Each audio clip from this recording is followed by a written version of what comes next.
Hello everyone. Don't forget to subscribe to our channel to hear more meaningful stories. The sidewalk outside the dealership was alive with energy as a brand new yellow sports car gleamed under the afternoon sun, catching every eye in its vicinity.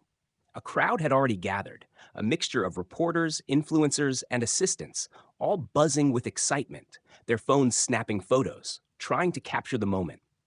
Amid the frenzy, Julian Hayes stepped out of the showroom, his crisp maroon suit exuding confidence, his every move radiating the kind of poise that came only from someone who had conquered the world at the tender age of 26. He had done the impossible, rising from the bleakness of foster care to becoming a tech mogul, launching a startup that sold for 8 figures before his 25th birthday. He was polished, composed, admired by many, yet always alone. But then came the scream. "My son!"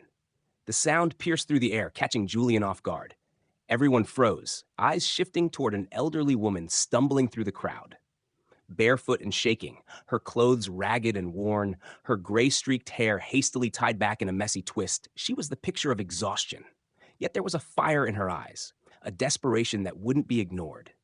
She pushed forward, weaving through the crowd, and in an instant wrapped her arms around Julian, pressing her tear-streaked face against his chest.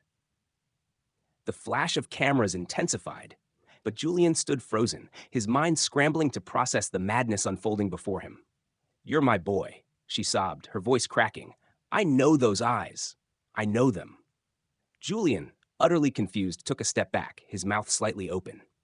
"Ma'am, I think you're mistaken," he said, but she wouldn't let go. "They took you from me when you were just a baby, my baby. I've searched for you, never stopped, not once. You look just like your father. They said you were gone forever, but I knew you were alive. I knew I'd find you." Security began to approach, sensing the tension, but Julian raised his hand, his face pale. He stood there, rooted to the spot, unable to pull away, feeling something deep inside, a stirring, a nagging truth he couldn't yet understand. The world around him felt like it was falling away, the noise of the crowd fading as the woman's words sank into his mind. Something real lingered in the air between them, something undeniable. The next morning, Julian returned to the spot where it all began. The air was thick with the hum of traffic, but there, sitting on the cracked concrete, was the woman, Clara. Her hands trembled as she clutched something in her lap, a small crumpled photo and a broken locket. The sun was higher now, casting long shadows, but she seemed oblivious to everything around her, lost in the weight of memories only she could carry. Julian approached cautiously, each step heavier than the last. When she looked up, her eyes widened, uncertain, as if she wasn't sure he would come back. He knelt down beside her, his heart racing. "I want to talk," he said, his voice softer than he intended. Without a word, she handed him the faded photograph, her fingers brushing against his as she did. The photo was almost too blurry to make out, but he could just make out a dark-skinned woman holding a baby, a hospital room in the background. Clara's voice cracked as she spoke. "This was the last time I held you. You were just a baby, Julian." Her words hit him like a freight train. He took the photo, his hands shaking. He looked at it, then back at her. "Why did they take me? I had no one. I was working 2 jobs. I left you with a neighbor for just 2 hours, and someone called CPS. They took you right then." She wiped her eyes with the sleeve of her worn coat. "I fought for you in court, but I couldn't afford a lawyer. They said I was unfit. They said you'd be better off without me." Julian stared at her, his mind racing, trying to process everything. This woman, this stranger, was telling him things about his past, about himself that he had never known. "But I'm white," he said, voice uncertain. Clara nodded slowly, her eyes sad but resolute. "Your father was white too, blonde, just like you. I was cleaning offices downtown when we met. We fell in love, and then I got pregnant, and he left me. I was alone, Julian. I had no one." The truth of it hit Julian like a wave crashing over him. He had always wondered about his past, about his birth parents, but nothing could have prepared him for this moment. The woman who claimed to be his mother wasn't just a story. She was real, and so was the truth she carried. He didn't know what to believe, but he couldn't walk away. He couldn't just ignore the connection that was suddenly so undeniable. "Will you take a DNA test?" Julian asked, his voice trembling slightly. Clara looked at him, her face breaking into a soft, hopeful smile. "I don't want money or fame," she said. "I just want to know if you're really mine, and if I'm yours." He nodded, the weight of the moment settling in. He didn't know what would come of it, but somehow, in the pit of his stomach, he knew he had to know. 2 days later, Julian found himself standing alone in the sterile white walls of the clinic, the hum of fluorescent lights above him echoing in the silence. His palms were sweating as he gripped the edge of the cold metal table, where two small vials sat side by side, one from his mouth, one from hers. The weight of the envelope in his hands felt impossibly heavy, the tension in his chest growing with each passing second. His mind was a chaotic whirlwind, caught between disbelief and the hope that this woman, this stranger who had claimed to be his mother, was telling the truth. The thought of finally knowing, of having answers, was almost too much to bear. But what if she wasn't? What if it was all just a delusion, a broken woman clinging to a fantasy? The door opened with a soft click, and a geneticist entered, holding a single sheet of paper. Julian barely registered the man's presence as he handed him the result. His eyes locked onto the page, scanning it in an almost fevered rush, terrified to read it, but unable to look away. His breath caught in his throat as he reached the bottom of the page. Parentage probability, 99.9%. The world seemed to tilt on its axis. His heart pounded in his chest, and for a moment, nothing made sense. It wasn't a mistake. She had been right all along. The woman in the photo, the woman who had clung to him, her voice cracking with desperation. She was his mother. He was Emmanuel, not Julian. The realization hit him like a thunderclap. His mind raced as his eyes glazed over the rest of the page, the numbers blurring as his pulse thudded in his ears. His hand trembled as he folded the paper, the weight of the truth settling deep inside him. He wasn't just some abandoned child from a forgotten past. He was a son with a history, with a mother who had never given up on him. The thought was almost impossible to process, yet it was undeniable. As he walked out of the room, the reality of it all began to sink in, and Julian felt something he hadn't allowed himself to feel in years. Hope. That afternoon, Julian stood outside the dealership once again, his mind still reeling from the DNA test results. His heart felt like it had a life of its own, racing ahead of him as he searched the crowd for her. There she was, sitting in the same spot where it all began, a tattered blanket draped over her shoulders, her hands shaking as she counted the few coins she had left. The street was as busy as ever, but in that moment, Julian only saw her. She didn't notice him at first, too lost in her own world, her gaze fixed on the palm of her hand. But when he knelt down beside her, she looked up, startled.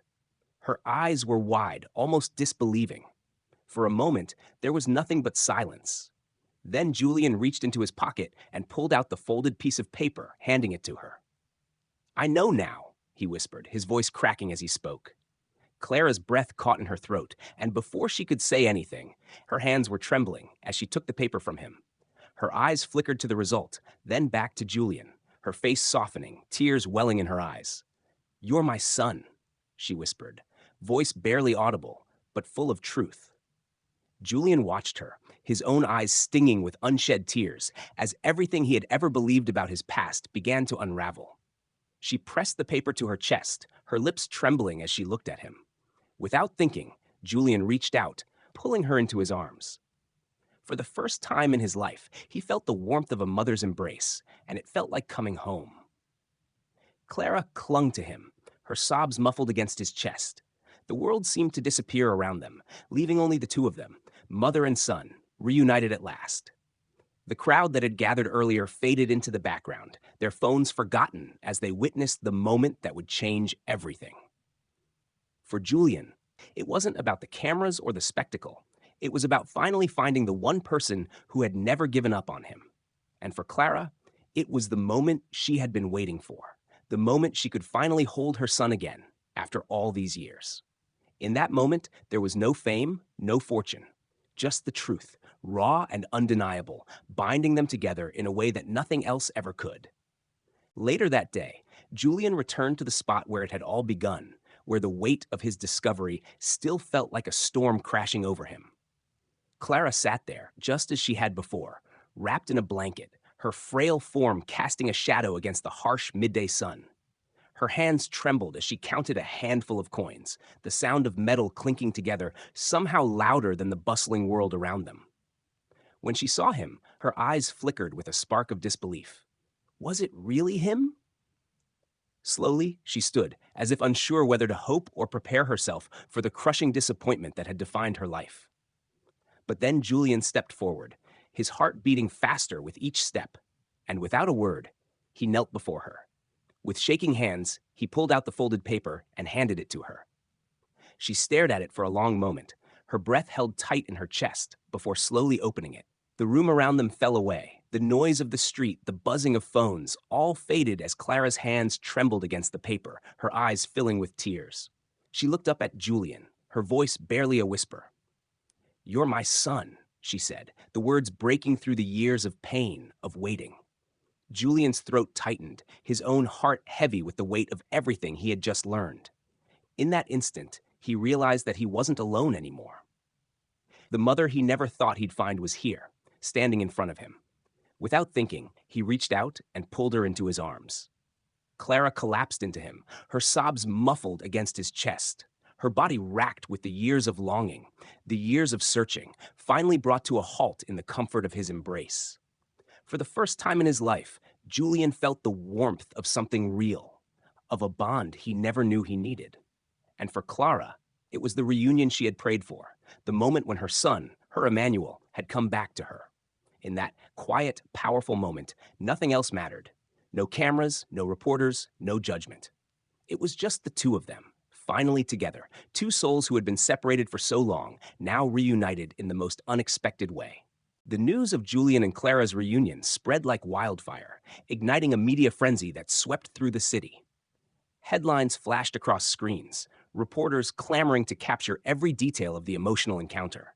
But it was Julian's actions in the days that followed that truly shocked the world. Rather than retreating into the comfort of his luxury penthouse, Julian made a decision that no one expected. He didn't just take Clara in out of sympathy. He took her in with the dignity she had been denied for decades. He didn't just offer her a place to stay. He gave her a home.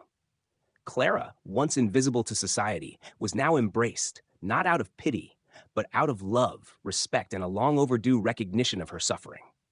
In the days that followed, Julian ensured she had everything she needed: medical care, proper clothing, and space to heal from years of grief. But Julian didn't stop there. He did something even more profound. He founded a charity in Clara's name, the Clara Foundation, dedicated to helping mothers who had been separated from their children, and children who had been left in the dark about their own pasts. It was a way for him to honor the woman who had never stopped loving him, who had never given up hope, and who had suffered in silence while the world turned its back on her. In an interview, Julian spoke of his anger, not at his mother, but at the world that had failed her. "I'm angry," he said, his voice raw with emotion. "I'm angry that no one believed her, that society made her invisible, and that the system stole me from her and buried her in guilt for all these years. I'm angry that I lived my life thinking I had no one when the one person who loved me most was out there, suffering." Julian's words struck a chord with the world, opening eyes to the broken systems that allowed such injustice to thrive. But for Julian, the healing wasn't just about exposing the truth. It was about reclaiming his identity. As the media captured moments of him and Clara walking hand in hand, he finally understood something he had spent his entire life trying to figure out. He wasn't just Julian Hayes, the tech mogul. He was Emmanuel, a son who had been lost and found again.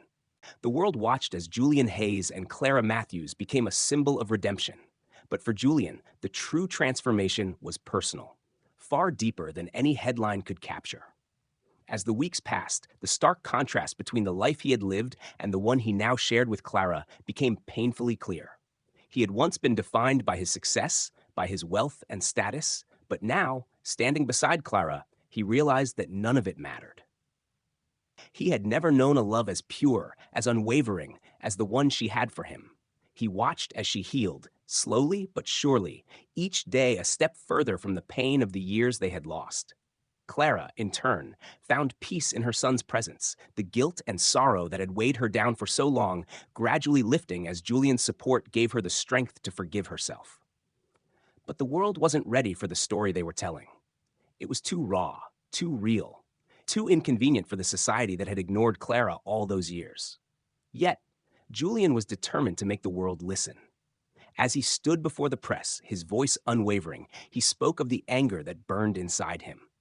The world failed her, he said.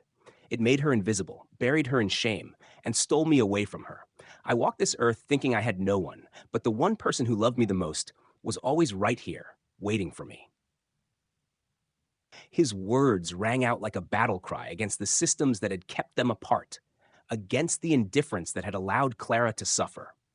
Julian knew, in that moment, that this wasn't just about him reclaiming his past. It was about changing the future for others like Clara. He didn't just want to give her a home.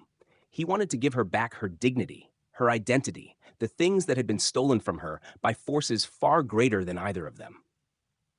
And so, in the quiet corners of his life, Julian made a promise to himself. He would never let Clara, or any other mother who had been forgotten, fall through the cracks again. The Clara Foundation became more than just a charity. It was a movement, one that Julian would carry with him for the rest of his life. And in doing so, he found the home he had always been searching for. Not in the walls of a penthouse, but in the truth of who he was and who Clara was. His mother, his family, his home. The story of Julian and Clara spread like wildfire, capturing the hearts of everyone who heard it. But it wasn't just their reunion that made waves. It was the legacy they began to build together. Julian's decision to bring Clara into his life wasn't just an act of kindness. It was a promise to change the narrative for those who had been forgotten by society. As the months passed, their bond grew stronger, and Clara, once invisible, now stood proudly by her son's side. Julian had given her back more than a roof over her head. He had given her a voice, a place in a world that had once shut her out. In the media, Julian's life was no longer defined by his wealth or success. It was defined by the incredible, heart-wrenching truth of their journey. The images of him and Clara walking hand in hand, their faces beaming with the kind of joy that only comes from a reunion long overdue, flooded the news. It wasn't just a happy ending for Julian. It was a victory for every child separated from their family, for every mother who had lost a child and thought she would never see them again. Julian's anger, once reserved for the past, now fueled his fight for change. The world failed her, he declared, his voice full of raw emotion. It made her invisible, buried her under a mountain of guilt, and robbed me of the chance to grow up with the one person who loved me most. His words echoed through the media, sparking conversations about the broken systems that had allowed this kind of pain to persist for so long. But Julian didn't stop there.